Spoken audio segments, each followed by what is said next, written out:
Si estás cansado todo el tiempo, si sentís que te falta energía a lo largo del día, hay 5 cosas con evidencia real que pueden aumentar tu nivel de energía y hay 4 cosas que se suelen mencionar con respecto a la energía que realmente no funcionan. Por eso vamos a ver en este video qué hacer para aumentar tu nivel de energía. Y hay un dato útil que tenés que entender con respecto a la calidad de sueño, que es que si vos habitualmente dormís de 6 horas y media por noche, nada de los próximos pasos que vamos a ver va a terminar de funcionar. Van a poder darte algo de resultado, pero disminuir la cantidad de horas de sueño que vos necesitas diariamente afecta a la cantidad de energía que vos podés producir sin importar cuántas herramientas vos le agregues arriba. Y de la misma manera que hay cosas sí o sí necesarias para aumentar tu nivel de energía, hay cosas que son absolutamente innecesarias, como por ejemplo el uso de suplementos que a vos quizás no te faltan o de los cuales no estás haciendo un déficit nutricional, como la vitamina B12, que se suele mencionar como un suplemento que aumenta tu nivel de energía, pero solo funciona si vos realmente tenés un déficit de esta sueño-sustancia. Y lo primero que podemos modificar para mejorar nuestro nivel de energía a lo largo del día es obviamente lo más estudiado y tiene que ver con la calidad de sueño y tiene que ver con cómo compensarla y con qué momentos del sueño afectan más a tu producción de energía. Y no toda la energía cae por igual cuando vos empeorás tu calidad de sueño.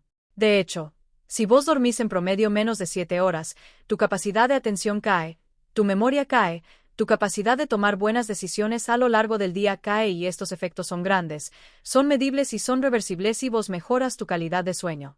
Por ende, una de las áreas que más sufre en términos energéticos cuando vos dormís mal tiene que ver, obviamente, con sistema nervioso, con tu performance cognitiva y con cómo funciona el cerebro a lo largo del día. Pero no es la única área que se ve afectada. Obviamente vos ya lo notaste en tu vida cotidiana. Hay un dato concreto que te puedo dar que es muy evidente o que lo hace muy evidente y es que por cada hora que pasamos despiertos, desde que nos levantamos hasta que hacemos ejercicio, perdemos en general casi 1% de nuestro rendimiento físico. Esto sucede por hora. Eso quiere decir que si vos pasas 12 horas despierto antes de ir a hacer ejercicio, vas a rendir 6% menos. 0.5 by 12. Vas a rendir 6% menos de lo que hubiera rendido si hubieras hecho ejercicio más cerca de la hora de despertarte simplemente por una cuestión energética. Por ende, acá no hay atajo. Si dormís 6 horas porque te quedaste usando el teléfono en la cama, ningún café o suplemento te lo va a poder compensar. Y mi consejo para esto, si vos no podés dormir más tiempo, pero querés elevar tu nivel de energía, es que mejores lo que llamamos sueño profundo. Si querés mucho detalle sobre su sonido profundo, te dejo en la descripción un video de 77 minutos de cómo mejorar tu calidad de sueño en todo sentido. Pero si querés la versión simple, hace alguna rutina que te ayude a ir preparándote para dormir antes de acostarte. Oscurece tu habitación, enfría la cama, usa ruido blanco si no le puedes escapar al sonido de afuera del vecino, de la calle, etc. Y trata de haber dejado de comer por lo menos 2 a 3 horas antes glucosa de haberte ido a la cama. Nuestro segundo escalón que afecta el nivel de energía tiene que ver con la glucosa. La glucosa es algo que va mucho más allá de la diabetes, de la resistencia a la insulina, de los hidratos de carbono que comes. Tiene que ver con tu nivel de energía, porque en tus fábricas de energía, en tus mitocondrias, vos usas oxígeno y glucosa para poder producir lo que realmente se transforma en energía en nuestro cuerpo, que llamamos ATP. Cuando comemos algo que tiene demasiada glucosa, hacemos picos de glucosa en sangre, hacemos picos de glucemia porque comiste 3 platos de pasta, porque comiste dulces, por lo que fuere, y nuestro cuerpo en general reacciona liberando mucha insulina para bajar esa glucemia. Y generamos lo que llamamos hipoglucemia reactiva, que sucede 1 hora después, 40 minutos después, porque hoy hiciste el pico de azúcar en sangre y liberaste mucha insulina y ahora llegaste a un valle, que es donde vos notas la baja de energía, notas el cansancio, te quieres tirar en el sillón, etc. Y más allá de cambiar tu dieta, que sería obvio, hay 2 cosas con evidencia muy fuerte que valen la pena que hagas incluso si no cambias absolutamente nada de tu alimentación. La primera tiene que ver con modificar el orden en el que comes un plato de comida que ibas a comer eventualmente. Acá el consejo es que consumas las verduras y la proteína antes que los carbohidratos para ralentizar la velocidad a la cual absorbemos esos hidratos de carbono y a la cual sube la glucemia. Si vos tenés ensalada, carne y pasta, comer la ensalada y la carne antes frena la velocidad a la cual vos podés absorber esos hidratos de carbono, con lo cual, obviamente, una pasta de primer plato es una pésima idea. Y en humanos esto funciona bastante bien, significa bajar el pico de glucemia hasta un 70% sin haber cambiado lo que como, simplemente cambiando el orden. Voy a comer el mismo plato, las mismas cantidades, pero cambio el orden en el cual como. Y el segundo consejo relacionado con estos niveles de glucemia que ayuda a mantener más estable el nivel de energía a lo largo del día, tiene que ver con hacer caminatas postprandiales. Termino de comer y salgo a caminar 5 o 10 minutos y un metaanálisis mostró que esto reduce mucho la glucemia después de haber comido. Y cuanto más cerca lo hago de terminar de comer, mejor y mayor es el efecto de la reducción de ese pico de glucemia. Son dos cosas que puedes hacer. Cero costo, cero cambio de alimentación, pero mucho efecto en el nivel de energía postida. Y ni hablar de si a esto puedo sumar el ejercicio más intenso o cambios de alimentación. La hidratación, tercer elemento que afecta nuestro nivel de energía y es fácil de resolver, tiene que ver con la deshidratación. Esto es algo que es muy común y es muy subestimado también. Y hay metaanálisis esto que muestran que perda menos del 1% en nuestro peso en agua, que es casi nada. En mi caso serían un poquito más de 750 mililitros, y te baja la capacidad tensión, te empeora el ánimo, aumenta la fatiga, disminuye el rendimiento físico, si tens pruebas físicas que y el problema en general sobre esto es que la seda aparece cuando voya estás deshidratado, no aparece antes, y es un mecanismo reactivo que aparece cuando esa deshidratación leve existe. Por eso, lo que tens que hacer es tomar agua de manera consistente todo el día y no esperar a tener sed, sobre todo. No tomar one el de repente porque te diste cuenta que no tomaste agua a lo largo del día. Si es importante que entiendas que estas fantasía de tu el de agua por persona por día son una generalización, y que una persona de 100 kilogramos no necesita la misma cantidad de agua que una persona de 50.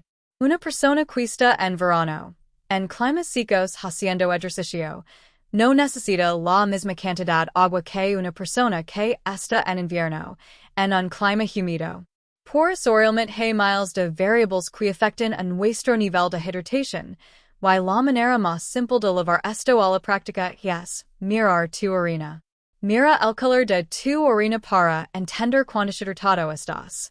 A ver si vale la pena o no vale la pena tomar más agua. Y dejo en la descripción un video mucho más largo con todas estas variables y cómo ajustar tu hidratación a cada una déficits delas. Y el cuarto paso que podemos dar para mejorar nuestros niveles de energía tiene que ver con reparar los déficits nutricionales reales que afectan normalmente nuestra producción de energía, y que un análisis en general común no suele detectar. Y ACA hay que separar la paja del trigo y entender que hay déficits nutricionales que es solo mencionar como problemas que van a afectar tu nivel de energía y no lo son. Y hay algunos que sí que tienen evidencia al respecto. Por eso vimos primero los dos más demostrados. El primero tiene que ver con la ferritina baja. La ferritina, que no es lo mismo que el hierro en sangre, son las reservas de hierro que tenemos. Y lo interesante es que vos podés tener la hemoglobina bien, no tener anemia, etc., pero tener una ferritina, un valor de reserva de hierro muy bajo, y esto puede afectar al nivel de energía de todas maneras, incluso sin tener anemias, algo que claramente es más notorio en la mujer en edad fértil que está menstruando. Y la evidencia que tenemos en humanos es muy clara y vale para mujeres, pero también vale para hombres. Y es que tratar la deficiencia de hierro y los bajos niveles de ferritina, incluso sin anemia, mejora el nivel de fatiga que tiene alguien. Y dentro de los nutrientes tenemos a la vitamina D. La mayoría de las personas en Latinoamérica suelen tener bajos valores o valores no óptimos de vitamina D, incluso en zonas soleadas, porque o vive por desadentro o no consume pescados grasos o la razón que fuer. Y varios ensayos que muestran que en adultos con déficit una dosis de vitamina D mejoraba la fatiga hasta 72%, con lo cual si quiero medir nutrientes esenciales que yo necesito y que regulano afectan a mi nivel de energía, podemos ferritina y vitamina D. Y si no puedes hacerlo por la razón que fuer. Sabes que puedes usar pulso y sacar una foto a tu comida para ver si estás cubriendo tu cuota de hierro o tu cuota de vitamina D diaria todos los días, porque la idea es entender si el problema está. Alimentación o si necesitas un suplemento. Y si no estás cubriendo tu cuota de vitamina D o tu cuota de hierro en tu alimentación, cambiar tu alimentación o agregar ricas en esos nutrientes para evitar el déficit y para evitar necesitar un suplemento para compensarlo. Y con respecto a los estímulos energía, tenemos un quinto nivel que ver con el input que recibe nuestro cuerpo, con cosas que vienen de fuera, que puede ser desde la luz hasta sustancias como la cafeína. Pero veamos la cafeína que es clásica, y que todo el mundo la utiliza. Primero, recuerda que tiene cafeína, recordad que el chocolate tiene cafeína, que el mate sin cafeína o matina, pero terminan haciendo el mismo efecto en tu cuerpo. Entonces, no se trata solo de la persona que toma café, particularmente entender que la cafeína tiene una vida media de un poquito más de 5 horas. Esto significa que el café que tomas a las 4 de la tarde sigue afectando a las 9 de la noche, y que en ese momento vas tenés la mitad de la cantidad de cafeína que tenías a las 4 cuando absorbes todis café. No ten cero y hoy la gente toma 500 mililitros de café o toma 2 termos de mate, y no tomemos una pequeña cantidad cafeína, por ende, incluso reduciéndolo a la mitad, sigue siendo bastante cafeína, sigue afectando tu capacidad de sonido profundo, y eso sigue afectando la capacidad que vos puedes rellenar esas reservas de energía de ti durante el sueño. Para que tengas una idea, esto habitualmente reduce el tiempo total de sueño en 45 minutos, el sueño total de las horas que vos dormiste y obviamente empeora la calidad. Y esto significa que vos vas a dormir menos sueño profundo y vas a tener menos sueño REM también. Con lo cual, hay queers, mi regla simple para esto, cero cafeína después de las 2 de la tarde. Si quieres tomarte un café con un amigo, igual te tomas un café descafeinado. Y si es verdad que el café descafeinado o las cervezas sin alcohol no tienen cero de sus sustancias, tienen solamente muy pequeñas cantidades, por eso tampoco puedo tomar 10 tazas de café descafeinado. Y el segundo input más relevante que nos impacta a nosotros y que impacta nuestros niveles de energía después tiene que ver con la luz. Hay un metaanálisis, o sí, un estudio de estudios que muestra que la exposición a luz brillante por la mañana mejora la alerta que tenemos durante el día, con lo cual, exponed a luz natural en los primeros 30 minutos del día. Y es gradualmente un poco tu nivel de energía de lo que no funciona ahora vamos efectivamente a las cosas que no funcionan para que no pierdas tu tiempo y vamos a algunos aspectos de cómo entrenar nuestra producción de energía para que se mejore la producción, para que tengas más diariamente. El primer grupo de elementos de cosas que no funcionan para aumentar tu energía y sin embargo se mencionan para eso tiene que ver con los nutrientes que vos tomas como suplemento cuando no tienes déficit de esa sustancia.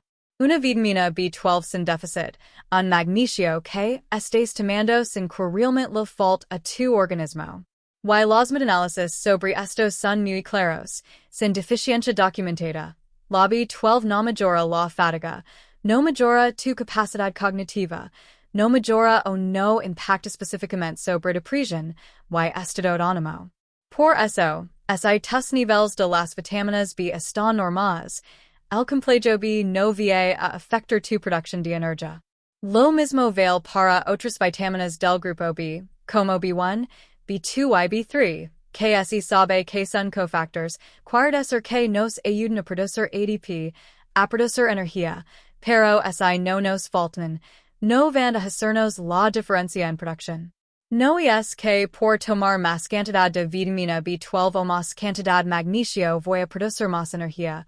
Tu cuerpo claramente no funciona así, con lo cual, levate la idea de que suplementar con vitamina B12 o suplementar con magnesio, que son superpopulares para tratar teóricamente la fatiga, no funcionan. Si yo no tengo un déficit probado de estas sustancias, tiene mucho más sentido sacar una foto a tu comida para determinar si vos diariamente estás haciendo déficit esas sustancias o no y cambiar tu dieta para incorporar esos nutrientes antes que comprar un suplemento innecesariamente y estar tomándolo sin saber si vos tienes déficit o no. El segundo elemento que se suele mencionar con respecto a producción de energía tiene que ver con el funcionamiento de tu glándula tiroide. Cada vez es más común en cuadro que llamamos hipotiroidismo subclínico, donde hacemos esfuerzo para producir más hormonas, pero tenemos cantidades normales en sangre de hormonas T3 y T4. Y muchas veces, en ciertos escenarios, se dedica a esta situación. Pero lo que hemos visto es que el uso de levotiroxina en estas situaciones no mejora la calidad de vida, no mejora la fatiga, no mejora los síntomas que podemos llegar a tener, porque nuestra producción de hormona es normal y la cuesta llegando a células es normal. Y el cuarto elemento que no hace la diferencia para el nivel de energía, pero es suele mencionar para esto, tiene que ver con los baños fríos o los baños hielo que te pueden servir para recuperar después de entrenar. Bajan la inflamación, pero pueden también reducir la hipertrofia, con lo cual tampoco son una buena idea después de ir al gimnasio, por ejemplo, pero no sirven para aumentar tu nivel de energía durante un día. Muchas veces la gente lo expresa de esa manera y lo puede llegar a encontrar en redes de esa manera, porque cuando nos exponemos al frío, nuestra respuesta al estrés aparece. Aumentamos la noradrenalina, aumentamos adrenalina, aumentamos cortisol y esto nos da una respuesta que parece que genera más energía, pero lo que está generando es más alerta. No estamos de verdad produciendo más energía, sino respondiendo una amenaza. De la misma manera que si estuvieras cansado y acostado en el sillón, pero te entres a perseguir a alguien para atacarte, correrías. Eso no significa que vos fabricaste más ADP. Y detrás de estas mitocondrias 5 cosas que vos puedes hacer para mejorar tu nivel de energía, hay un denominador común que obviamente son tus fábricas de energía, que son las mitocondrias. Las mitocondrias son organelas que están adentro de las células, te hasta cientos por células muchas veces, y que se dedican específicamente a producir energía, a producir ADP. Cuando vos dormís bien, cuando te hidratas, cuando mantienes tu glucosa estable, cuando haces ejercicio después de las comidas, cuando manejas la cafeína y la luz, ayudas a no dañar estas mitocondrias y a que estén más activas. La realidad es que existen suplementos que aumentan la función mitocondrial, sobre todo porque son sustancias que nuestras mitocondrias necesitan y que las solemos perder con la edad, como es el caso de la coenzima Q10 o del N, que son sustancias que normalmente can a lo largo de las décadas de la vida, y que, si mantenemos correctamente, ayudamos a favorecer la producción de energía. No es magia. Nos que un suplemento va a cambiar tu nivel de energía de manera radical, pero es una suma de cosas que puedes ir agregando para aumentar la cantidad de ADP total que vos produces. YSI quieres protocolo aplicar todo esto, te digo un protocolo simple para que lo pongas en práctica ahora. Los primeros 2 días después de ver este video, exponed al sol por la mañana y hace una caminata después de cada comida grande. Al tercer día, si podes, medi la ferritina o la vitamina D si no lo podes medir con un análisis sangre, tens pruebas gratuitas de pulso, te la descargas, esa es la prueba gratuita, no tens que pagar para eso. Sacas durante una semana fotos a tu comida para entender si estás alcanzando la cuota de estos micronutrientes. Y si no la quieres usar o no la quieres pagar, te das de bio, y pagas cero.